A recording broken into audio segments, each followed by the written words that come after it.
Welcome back to Love, Life, and Legacy, the podcast dedicated to helping you navigate these hyper-sexualized times. And in today's episode, Benji and I are talking about a very critical issue, which is stress. Now, stress is a massive reason why so many people go to porn. They get stressed out of their minds. They don't know how to deal with all these thoughts, these overwhelming thoughts and feelings that they have. So they just numb themselves with whatever addiction they have. And for a lot of people, that's porn. And so we get into the weeds of how to avoid stress in the first place. And if it does come your way, how to deal with it productively. And this will help you over the long term in terms of your sexual integrity, but also in terms of life in general. Stress is one of the leading causes of heart problems, neurological problems. It wreaks havoc on our systems, on all systems in our body and our mind and our soul. If you can deal with stress in a healthy way, you'll be ahead of the game. That actually is the name of the game, is getting ahead of your stress. So that's what this episode is about. I hope you can listen to it in its entirety, because if we can all deal with our stress as well, then we won't be stressed out and we'll be in a creative state, and we can start to create the world that we want rather than reacting to the world that presently exists, which is ever so stressful. So please enjoy this episode about stress, starring Benji and myself. Welcome back, you little friends of ours. Friends of ours. You Little big and little friend. Little and big alike, everyone. It's not bad being little. My whole life I believed that there's this one girl when I was small that called me a shrimp, and it stuck with me. And then I was like, I'm going to grow. And then I just never did. Then I realized being small is the most environmentally friendly decision you can ever make in life. So There you go. Way to rationalize your... Airplanes, you want to be small. Trust me, there's a lot of good situations. So anyway, all you big people, we love you too. Small people, we love you too. Welcome to the show. How you doing, Benji? Your hair looks spectacular. Oh, thank you so much. Have you ever been to Mexico? Isn't Mexico the shortest on average country, or one of the shortest countries? I don't know. Have you ever I haven't been gone to around measuring people. Oh, you haven't? You know, I was in Indonesia. Some of those Asian countries, they're pretty small. I think people used to have the concept that Japanese people were small and Chinese people were small until Yao Ming started popping up. There's some really, really tall Mongolians. So everybody, we wanted to give you some practical advice about stress management today, specifically because it's a game changer if you can understand what stress is and how to deal with it. So many people end up in porn because they're stressed out of their minds and they have no idea how to get these feelings out of them or through them or process them. So they just take the most mind-numbing thing they can, and that's usually porn. Mind-numbing is all being numbing. So we just wanted to give you some practical guides on understanding it, first of all, so we can get into the understanding part, and then what to do with it part. And we're not experts. We didn't study it, but we both have 3 kids in a modern world. We work out of our bags. We travel a lot. We do everything that could potentially kill us, and yet we're not dead. Not only that, but we're happy and we're thriving. So to that extent, we are professionals. So what you got to say about your understanding of stress? Because we were talking a little bit before this. My experience with stress in relation to porn. Porn is a form of extreme escapism. I often think about from the perspective of 100 years ago, 200 years ago, we didn't have access to not nearly as many supernormal stimuli, hyperstimulating activities like video games, like social media, like porn, like phones, anything. It's like an evil trick. We've been placed in this time in history where we have instant access to the most available forms of escapism you can imagine. Because I remember when I was really, really struggling with stress and relating it to porn, I remember the feeling of being stressed out of my mind and then just being totally relaxed within like a second, which on the surface seems like it's a good idea. And it's very easy to justify. It's like, oh, like I smoke because it relaxes me. It's like, yeah, it's good because it's stress relief. Or porn is good because it's stress relief. But what happened to me, what happens to guys over a long period of time, and women, long period of time, is you develop a dependency on that stimulant just to not be stressed. And so for me, it was noticing I was becoming more and more stressed and more anxious and more angry, even though I could justify and say, oh, this is good stress relief, but I was becoming more of it. And to the point where I was just like, wow, this isn't helping me at all, but it's actually making me more and more dependent on the thing just to not feel stressed. And then my experience became noticing like, oh, it's not just porn. It's actually wanting to run away to stuff and noticing when I just wanted to be alone and watch YouTube or just be alone and goof around online.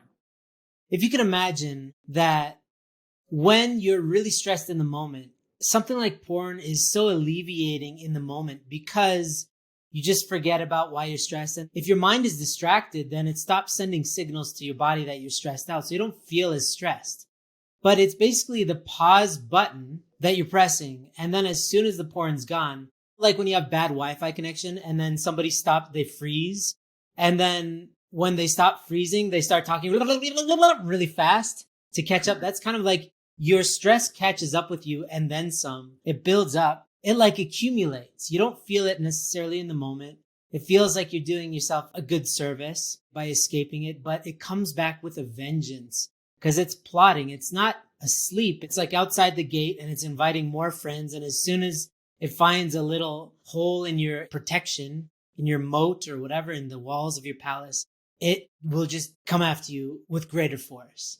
To me, stress feels like I can't breathe. I can't think clearly. That chaos in my mind starts to send all these signals to my body. Oh, something bad is happening.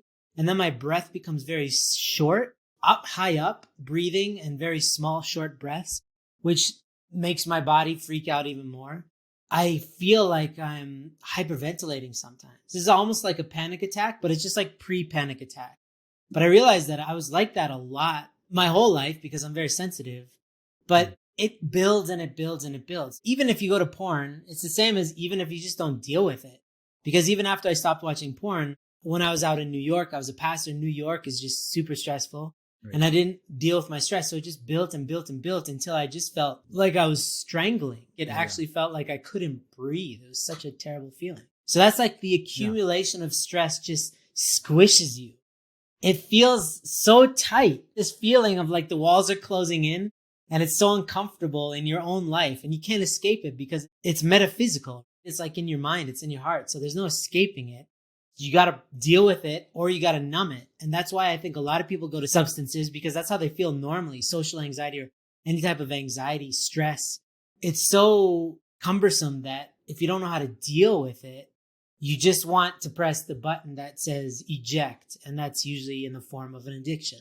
I think there's a really important caveat with stress is that the feeling of stress is a feeling that's a response to a stressor. We know very well that people handle stressors in different ways. Like I was on the plane one time watching a mom. She had like 4 little kids with her. You know, they're all like crying and screaming. And she was just laughing, smiling and having a good time. And I was like, wow, this is someone that has mastered managing stressors. Because the typical response to that is usually like, oh, this is such a stressful experience. Yes. But how we respond to stress is everything. I'll tell you a quick story of when I was going to work in New York City, because you made me remind me of this. I was really, really stressed just walking through New York, stepping in gum, having a pigeon like hit me in the head, and then seeing a giant rat the size of a laptop. And I was just like, I came home one day from work and I was talking with Hitue and I was like, it's so hard working in New York City. I just want to escape. I want to quit. I can't handle it. And so her advice for me changed everything. She said, why are you stressed out? And I was like, well, because I'm seeing all of the dirtiness of humanity. I'm just like noticing all the stuff and the self-centeredness and all the stuff that I was focusing on. And she was like, well, just look at the sky then. And I was like, you know what? That's a good idea. So when I started walking in New York City, I started looking up at the beautiful sky because I was trying to manage the stressor of walking through New York through either responding with anger and stress and like, this is the worst, or I was trying to escape and run away and just say, oh, I just want to quit. Where in reality, life is more like there's usually a lateral third option, which is just to learn how to deal with it and just learn how to become somebody that can manage that stressor and not let it come to the point where it's affecting me to be stressed out and angry and irritable and anxious. And so I always am like talking with guys who are messaging me every day who are in the program, like, I'm so stressed out today. I can't handle school anymore. I can't handle work anymore. And I keep having to remind them, stress is not bad. Stressful experience is not inherently bad or evil. It's unpleasant, yes, but it's not evil. And the danger of thinking that stress is bad is we feel like it's a situation that shouldn't exist. Where in reality, life will be stressful. That's guaranteed. There will be stressful events in life. You cannot avoid that. So the only option is A, B, or C. It's like A, you deal with stress in an angry way and you just push back. Or C is that you just succumb to it and you get hit. Or the lateral option is just to let it pass. It's like if you're fighting someone and you can imagine like someone punching you, the reaction is either like, oh, we have to get hit or we have to hit back. There's always another option where you can just move out of the way. Or You you know, can learn jujitsu and grapple them to the ground and get them in a chokehold. that would be the reacting part. There is always an option, which is you can just move out of the way and just keep walking. So Sure, for sure, me, sure. it's been very liberating. And also for the guys is like, if you look at stress as just a natural part of life, but question how we respond to that stress, either through wanting to escape it and run away, squash it, or to release it, which is usually in the form of talking with someone about it, which is typically why people that know how to talk about stress do really well with stress. It's because that's probably one of the most natural forms of releasing something that we had access to through all of human history. 100 years ago, it was either you talk to somebody, you move your body, or you exercise, or you walk or run, pray and meditate, internalize. Those are pretty much the only options that we had through all of history. Yeah, so in his new book, that guy Gabor Mate, he really outlines the fact that so many diseases when you get older, up until arthritis, even neurological disorders, like it's funny that I forget the name. Alzheimer's. Alzheimer's, yeah. A lot of that is from suppressed emotion. If you push things down emotionally, it actually gets stored in your body in a very unhealthy way because you're not processing it. It gets stuck in your body and it creates all this lag. That can sound kind of metaphysical or kind of woo-woo, but if you think it in a very practical way, if you're feeling anger, it's sending signals to your body that something's happening and you should be angry. So your heart rate is changed. The way that you're pulsating blood and all that is not relaxed and not restorative and not helpful. It's like pumping at an extra rate. And so if you live in a prolonged system like that, then there's this accumulation that occurs that, like a machine, if one part of the machine starts breaking down, it impacts all the other systems in the machine and everything starts breaking down. So the first point that you're talking about is interpretation, that we can't change the world, but we can absolutely change how we interpret certain things that are happening to us or around us. How we do that will determine whether we're inherently stressed at the end of the day or whether we deal with it in a good way.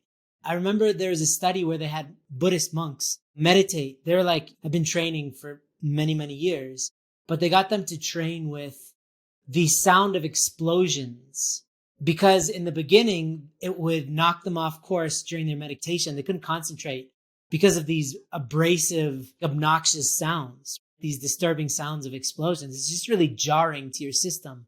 But they learned how to relax while those sounds were going off. And when they went into society, they wouldn't react to crisis when everybody else was freaking out. Like there's a car accident over here and everybody's like, oh my God. They were just calm and they didn't react physiologically. Like their senses weren't tuned to freak out. They were more calm. And so I think there are so many benefits to preemptively. So first conversation that we're talking about is interpretation, how you choose to interpret situations, like that person who sticks their middle finger up at you when you're driving, Benji, in Colorado. Benji had a traumatic time here in Colorado of really bad drivers. That I think there's only two in all of Colorado, and you met them both. There was like a parade of them because I haven't met these guys, but how you interpret other people's aggression. You can just let it slide off you and be like, oh, that person's having a bad day. Or you can personalize it and say, oh, that person's after me. Because to be honest, your brother one time, I saw him lose his mind in a van once that he was driving and he forgot that my family was in the van and his wife was in the van. And eventually he came to his senses. Thank God. So the first thing is interpretation. But I wanted to get into the preventative side of stress because you can interpret stuff in real time much more easily if you've done your work ahead of time. Just like if you show up for a test and you've done your homework, you can breeze through that test. You look at the material like, oh, I know this stuff. I got this. I think in my high school career, I did that one time. I had a good test. So I kind of know the feeling. Yeah. But in real life, I actually know the feeling very well because for me, that's meditation. And I can tell very, very, very clearly if I've been doing my meditation at night and in the morning, when stress comes, it goes right through me. It's like, oh yeah, that's happening. Cool. Well, how do we deal with it? And I'm like very sober minded. I'm like, okay. And if I don't do my meditation, it's like, ooh, automatically my Scorpio side comes on. I'm like, ooh, I'll get you, you little scoundrels. And I'm just like so irritable and old manish sitting on a rocking chair with a gun. That side of me comes out. If I don't do that preventative work, okay, it's night and day. A lot of people don't believe that they can change their reaction to situations. But if you run the drills, and that means like do your meditation, do your breath work, do your prayers, read your scriptures, do that as strengthening the person that you want to be so that that lower self doesn't pop up, that Hulk side of you doesn't have the strength to pop up, your chances of making the right decision in a heated moment increase dramatically. What are your preventative things that you do?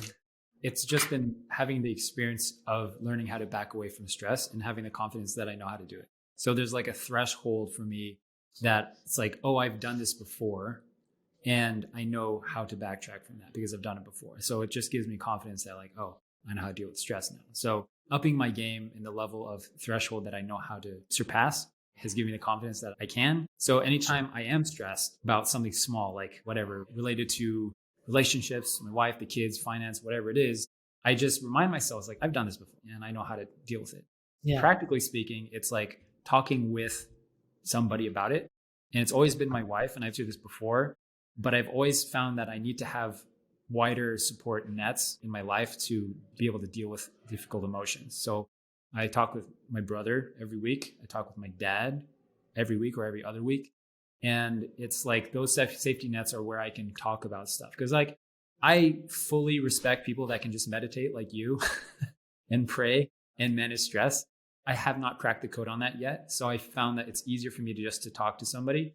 Ideally, yeah, I'd be like, yeah, I just talk to God or go on a prayerful walk in nature and just feel like, at peace.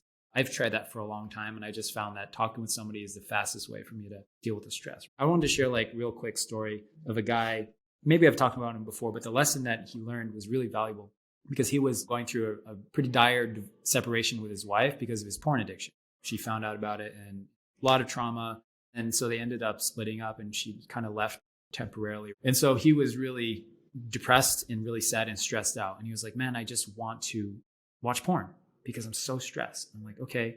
And so I give him an option. I was like, you can go to watch porn to manage the stress. Your stress will still be there.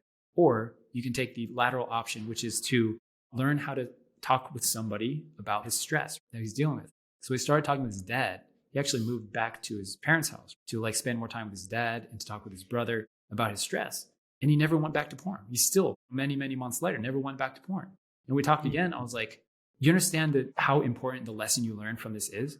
Because you learned and you can etch into your mind that I can handle the most stressful thing in my life and I don't need to escape. Because I know I have that under my belt in my back pocket and I can play that anytime I'm stressed. And that's really the lesson that's learned. And that's what I mean when I say leveling up in the threshold of stress that we can manage is just having the confidence. Like I've dealt with stuff like this and I know how to do it. And I think that's why people who are more weathered in life, more experienced in life, like older folks, they just more calm because they know they've had experiences of dealing with stuff and they just know that they can do it. As opposed to like a teenager who's like stressing out because of school, because of getting a bad grade. And I'm like, dude, just don't worry about that. Like, just don't worry about that. Yeah, that's really good. Everybody's got to find their way, for sure. Like you said, I do think that everybody can meditate, and I think everybody should try. It's not easy for me. And to be honest, right now, I've been on a streak of not doing it, and I'm undisciplined again. And I'm starting to set another condition to get myself back into it because I did it for years and I know the benefits. It's easy to work out when you're working out every day. It's hard to not work out because you feel weird. When you stop working out, it's hard to work out again. And it's the same thing with meditation. I wanted to mention this idea of stress inoculation because I learned this a few years back and I've been doing this a lot. So stress inoculation is introducing controlled things of stress, like portions of stress into your life in a way that you can control so that when things that are out of your control, you're not nearly as stressed. So one example of that is cold showers. It's very stressful to have a cold shower because when you think about it, you're like, oh, this is going to suck. And then your body prepares for the suckiness of that cold water hitting you. And the whole thing is like, you have every reason not to do it because it's optional. I did it for like 7 years straight. Then I took 2 years off and then I've been back on it for a few years that every time I take a shower, I always end with cold water. And the reason I do this is because I don't want to do it the most when I'm at my weakest. And that's when I'm most susceptible to stress. And that's when I know I need to do it even more. So I do it when I don't need to do it. And I do it especially when I need to do it, which is when I don't want to do it. right? When I'm looking at the shower, it's like, I don't need to do it today. That's when I'm like, oh, I see you.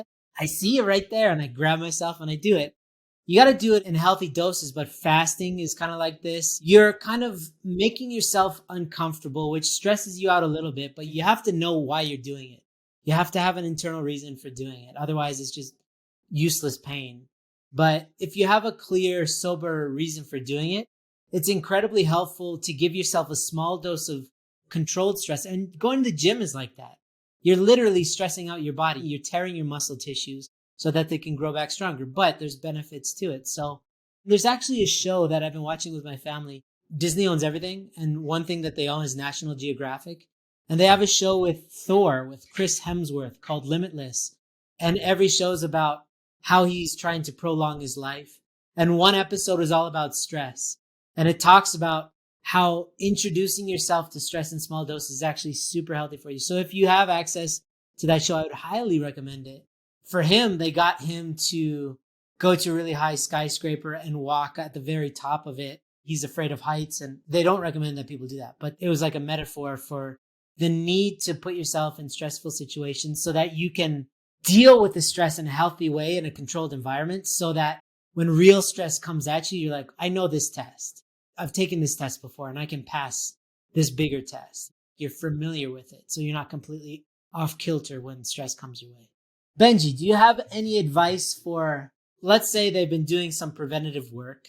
Let's say they've been meditating or talking to their dads or their brothers or sisters or whatever. They've been doing this work and they're starting to feel a little bit more comfortable, but then stress still comes their way. Do you have any productive ways that you've found that really work for you or for the guys that you take care of?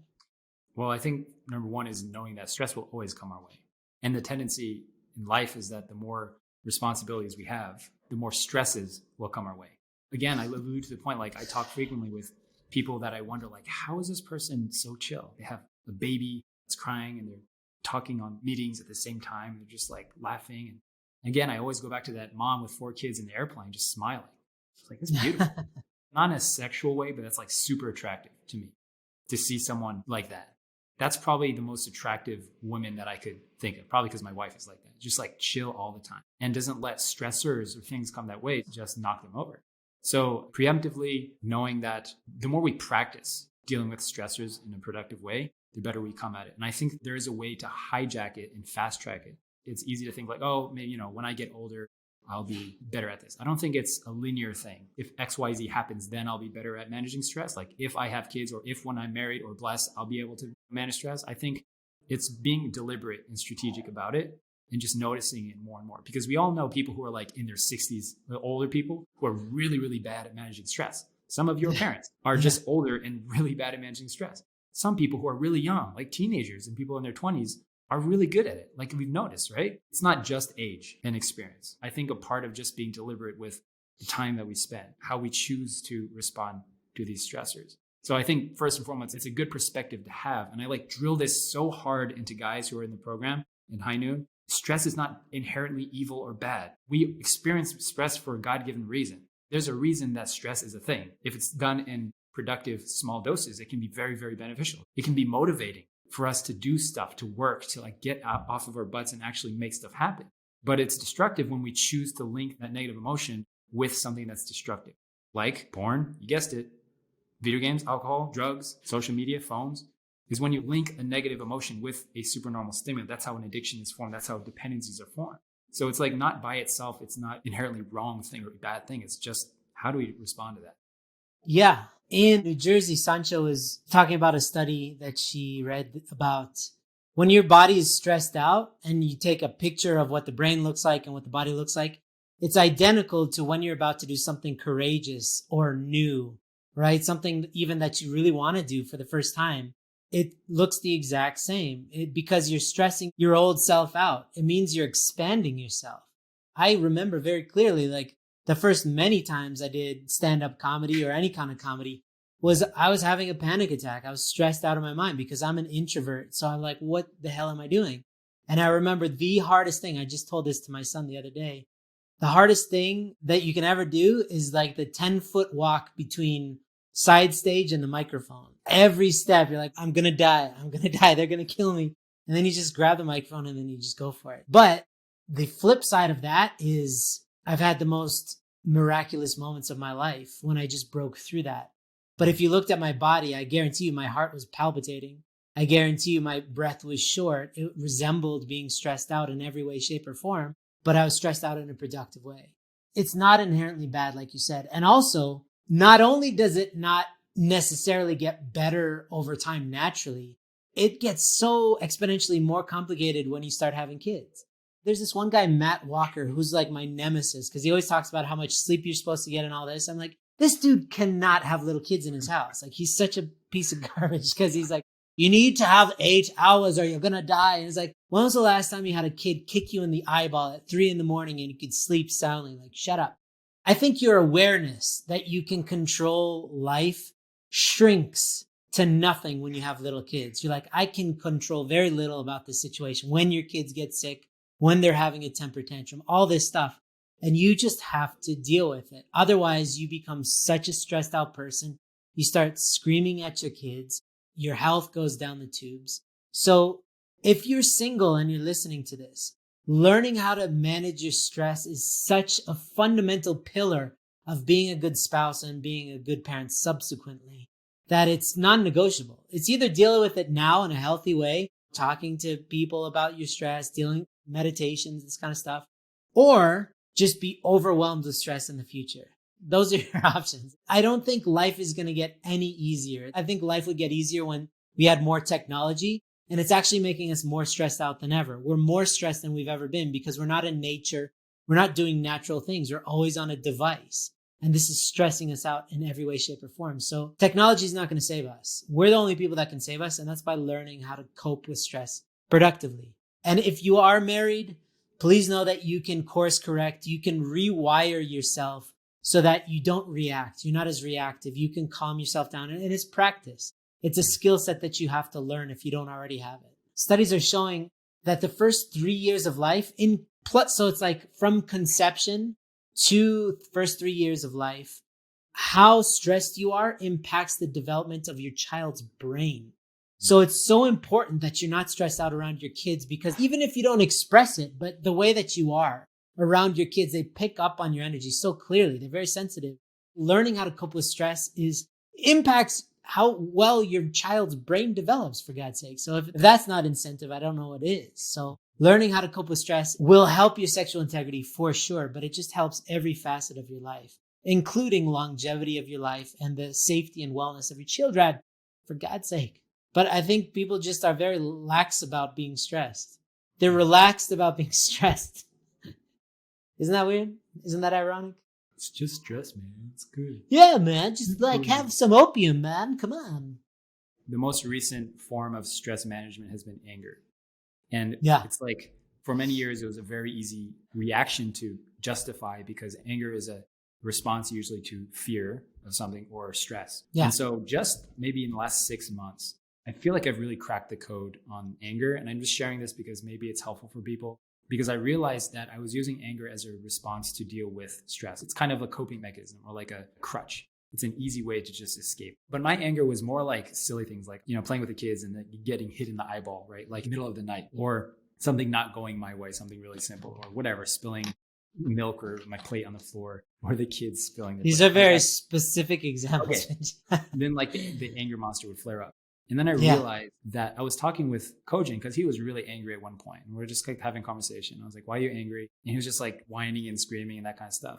And I was like, Kojin, if grandma was here right now, or your best friend was here right now, would you be angry? Would you be screaming like this? And he was like, no. And I was like, why? And then he kind of stumped him, right? And I was like, so you can control your anger. So you can't control it. And so I called my mom, like right in the moment, I like FaceTimed her, and he just calmed down. And so what I realized is that he could control his anger. It's just that he needed proof that he could. And for him, that moment actually was a big threshold that he passed. And I realized for my own self in that moment, I was like, man, I actually choose to be angry when I'm alone or when I'm just with my family. If I was in any situation where there was people like coworkers, or if I was playing volleyball, if I was at church, I would never get angry because I don't want people to see me like that, right? Which is proof to me and myself that I choose to be angry and I can control it. So after I realized that, I was like, man, I don't need to be angry. And ever since that moment, I haven't been. Like, honest to God, I have not been angry at anything. So anger is a natural, healthy emotion. It's again what you do with it, I think. To be angry if somebody's being violent towards your family, that's perfectly healthy and justified. But how you channel that anger and if you use it productively, because I find that if I'm angry at somebody or something, a situation, and I stew over it, then it just starts to take over and then it really impacts me in a negative way. But if I channel that anger into something like, okay, what am I going to do about it? I remember very clearly, I was really angry at this geopolitical figure. I'm not going to mention them just because they were acting very recklessly. And it sounds so stupid, but what am I going to do anyway? What am I going to call them up and have a showdown with them? So I was like, I just started doing sit-ups like crazy. And I was just thinking about them like, I'm going to get in such good shape. You're going to just like crash into my abs and slice your face. And like, I just They like, might change. Such good shape that they might change. yeah, I just used it and then it was gone. It seems to show pretty clearly that any form of suppression, it leads to long-term unhealth, even just in the immediate short term of immune system. Like your immunity takes a hit when you suppress stuff. So to deal with it, that's the name of the game that we're promoting, is like to understand it and to deal with it in a healthy way. And if you really want to not be stuck in this loop where you're just reacting all the time and getting stressed out all the time, then take preventative measures. Find your way of getting ahead of stress so that you can see it coming. It's just like the other stuff that we're teaching is like, once you get good at it, you can feel the stress starting to mount and you're like, oh, there you are, buddy. And then you just deal with it. You're like, oh, that means I need to go do this or talk to my brother. Or like, I need to go vent. I need to go for a walk. I need to just sit by a river and think pensively next to a tree or whatever. I need to go paint a beautiful silhouette of a mountain or whatever it is. Do it. Otherwise, you are at the mercy of stress, and stress will win every single time unless you get ahead of it. You need the high ground. Otherwise, stress will just pour over you and wash over every facet of your life, and you will feel out of control. And it's the suckiest feeling you could imagine. And Benji and I have both definitely been there. I've definitely been a spaz dad myself. It's a terrible feeling because on the other side of it, when stress turns to anger and you let it go on your family, you feel like a monster. You feel like a terrible person. It's such a regrettable thing because you are impacting them negatively. So everybody, please take care of yourselves. Find your way to get ahead of stress by taking care of yourself, finding chances to dance. I love to dance like crazy with our kids. We do that quite often where we'll just dance until we're sweating, whether it's meditation, whatever the thing is. Try some stuff out and see what helps to calm you down and put you in a nice, relaxed state. Any last words, Bonge? That's it. I think we nailed it. Well, thank you everybody for listening. As always, we've been getting some great feedback, Benji. Before we go, we got a really heartwarming email from somebody who's the wife of somebody who'd been struggling for a while and was saying how much she loves listening to the podcast, how much High Noon impacted her, and she just wanted to let us know. So that was heartwarming. Please, if you have any emails like that, send them our way. If you have any criticisms or critiques and you would like us to improve something, send it our way. If you have any suggestions for podcast episodes, Pierre Beauregard is a champion. I think we've had 3 or 4 guests because specifically he was like, oh, you should have this person on the podcast. And I was like, okay, introduce me. They were on the podcast. So if you guys have ideas, I'm sure we're just 2 people. If you have ideas, let us know. We're happy to hear. So please reach out to us. We love it. Thank you so much for listening, and we will see you next week. Lots of love.